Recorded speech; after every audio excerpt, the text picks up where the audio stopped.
Hello lovely people, welcome to my channel. My name is Naturally DCA, and in today's video we're going to talk about the history behind the Elmina slave dungeon. But before we get into the video, please do well to subscribe and press the bell icon so that you'll be notified whenever there is a new upload. And thanks for my already subscribers for keeping me alive. So please, let's get into the video. In Elmina Castle or St. George's Castle. It is called St. George's Castle because it was dedicated to a king in Portugal after it was built.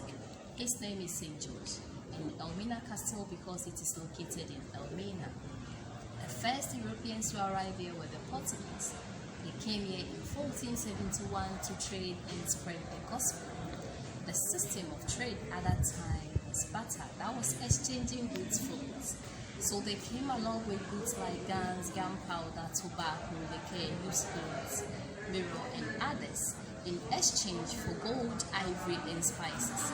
But their main interest was in the gold, and the rate at which the locals were giving the Portuguese the gold made them have the impression that this land is full of gold. So they named this place Elmina, which means the mines. The locals couldn't pronounce it very well, corrected to be Elmina. They also gave another name, Aldea, which simply means a village. The locals corrected that one too to be Edna. So Edna and Elmina are all Portuguese corrupted names given to the town. But the original name is Anumansa.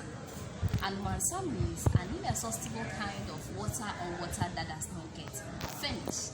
When the need came for them to shelter and protect themselves was when a captain called on Diego de Azambuja who led 600 men. Some were soldiers, masons, carpenters, and others, to see the then chief of the town called Nanakwamina answer to negotiate for a piece of land. That was when this land was given to them. So 11 years after their arrival, they were able to build a castle. That was in 1482. But in the early 16th centuries, they shifted their attention to human trade. When the need came for them to be needing people to work on their plantations in the New World, they were initially using the native Indies or the Red Indies. They were dying out of the European diseases and harsh climate conditions over there. They found out that the black-skinned people are much more stronger than the native Indies. That was when they started with the human trade, converted all the storerooms into dungeons where they were keeping the captives. The Portuguese were into the slave trade for 155 years. In 1637, on 3 consecutive attacks from the Dutch, with the help of the locals, the Dutch captured the castle from the Portuguese, made extensions, repaired the damaged parts. They spent 235 years into the slave trade. In 1872, when slave trade was abolished by the British, the Dutch found out that the castle is costly maintained and there is no need for the castle.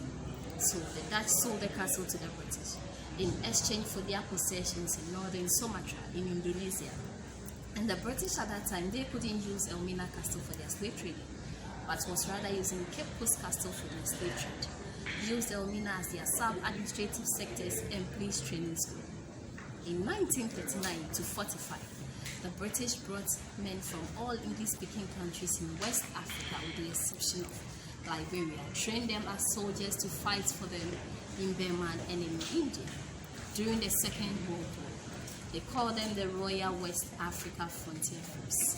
They also spent 85 years using the castle. And in 1957, when Ghana had independence, Ghana took over. Ghana is now 63 years, and at the moment the castle is 538 years old. The first, the largest castle built by the Europeans in connection to the transatlantic slave trade. And among the 52 forts and castles built by the Europeans in Ghana, we have only 17 of them standing. Out of the 17, we have 3 castles, 14 forts. The castles we have: Osu Castle built by the Danes, Cape Coast Castle built by the British, Elmina Castle built by the Portuguese. They have all now been designated as World Heritage Sites under UNESCO since 1979.